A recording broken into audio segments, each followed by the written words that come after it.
নমস্কার। আচ্ছা, বাচ্চা ডেলিভারির পরের কাজটা হচ্ছে আমার। তো আমাদের এখানে এনআইসিইউ নিউবর্ন যেটা আমরা বলি, জন্মের পর যে প্রথম যে রিসাসিটেশন, মানে বাচ্চাকে তার পেটের ভেতরের যে পরিস্থিতিতে ছিল সেখান থেকে সে যখন বাইরে এলো, এই যে চেঞ্জ, তার যে ভেতরের রক্ত প্রবাহ থেকে শুরু করে সব কিছুরই চেঞ্জ হয়, যে ইনিশিয়াল, এটাকে আমরা বলি নিউবর্ন রিসাসিটেশন। তো এই জিনিসটা আমাদের এখানে যা যা স্টেপসগুলো সব কিছুই এখানে সমস্ত ব্যবস্থা আছে। প্রথমে বাচ্চা হয়তো জন্মের পর ঠিকমতো কাঁদছে না বা দেরিতে কাঁদছে, তার ক্ষেত্রে আমরা একটা যন্ত্র দিয়ে ব্যাক মাস ভেন্টিলেশন বলে সেটা করা, বা দরকার হলে আরও খারাপ বাচ্চা যার দেখা যাচ্ছে হার্টের গতি 60-এরও নিচে নেমে গেছে, তার ক্ষেত্রে দরকার হলে ইন্টুবেট করা, মানে নলের মাধ্যমে বাচ্চাকে শ্বাস প্রশ্বাস নেওয়া, এই যে জিনিসগুলো এখানে এই সমস্ত ব্যবস্থা রয়েছে।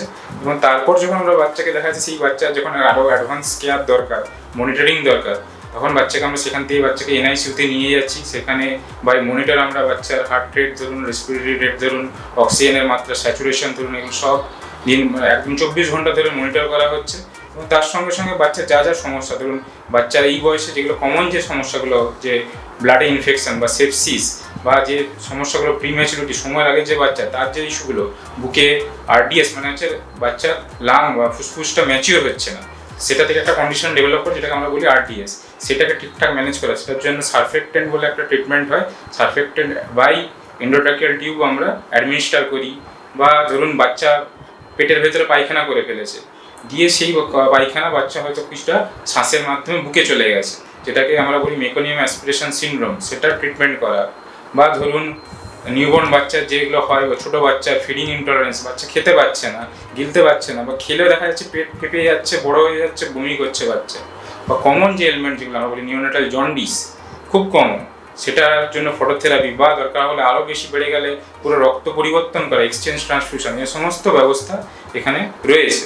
আর যে সমস্ত বাচ্চা ধরুন অক্সিজেন লেভেল মেনটেন করতে পারছে না, তাদের জন্য প্রথম দিকে আমরা ধরুন এমনি অক্সিজেন দিলাম বাই ফুডবক্স, বা ধরুন ক্যানুলার মাধ্যমে, তারাও যখন সেখানে মেনটেন করতে পারছেন, তার জন্য যেগুলো মেশিন দিয়ে যে অক্সিজেন পাঠানো, সেটা ইনিশিয়ালে আমরা নন ইনভেসিভ ভেন্টিলেশন বলি, সেটার মধ্যে পড়ে সিপ্যাপ পড়ে, আপনার হাই ফ্লো নেজাল ক্যানুলা পড়ে। এবং তারপরেও যে দেখা যাচ্ছে যে অক্সিজেনের মাত্রা থাকছে না, তখন যে ইনভেসিভ প্রসিডিওর, মানে নল পরিয়ে দেওয়া, শ্বাসনালীতে নল পরিয়ে এন্ডোট্রাকিয়াল ইন্টুবেট করে বাচ্চাকে ইন্টুবেট করে ভেন্টিলেশনে রাখা, এই সমস্ত ব্যবস্থা, মানে টায়ার 3 ফেসিলিটি যেগুলো থাকা উচিত সেগুলো বিবেকানন্দ হসপিটালে সমস্তই রয়েছে। এবং এগুলো দিয়ে আমরা এখন অনেকগুলো বাচ্চাকেই ঠিকঠাক ম্যানেজ করতে পেরেছি। অনেক বাচ্চা সাকসেসফুলি মা বাবার কাছে ফিরে যাচ্ছে, এবং তারা পরবর্তীকালে যখন আমার কাছে আসছে আউটডোর বেসিসে দেখাতে, তখন দেখা যাচ্ছে বাচ্চারা সব মোটামুটি ভালোই রয়েছে, অসুবিধা সেরকম হচ্ছে না কিছু। হ্যাঁ, এই প্রসঙ্গে আরেকটা কথা বলা দরকার যে হাই রিস্ক অবস্টেট্রিক কেয়ারগুলোর জন্য কিন্তু একটা ভালো আইসিইউ বা সিসিইউ সেটআপও কিন্তু দরকার পড়ে পোস্ট অফ ম্যানেজমেন্টের জন্য।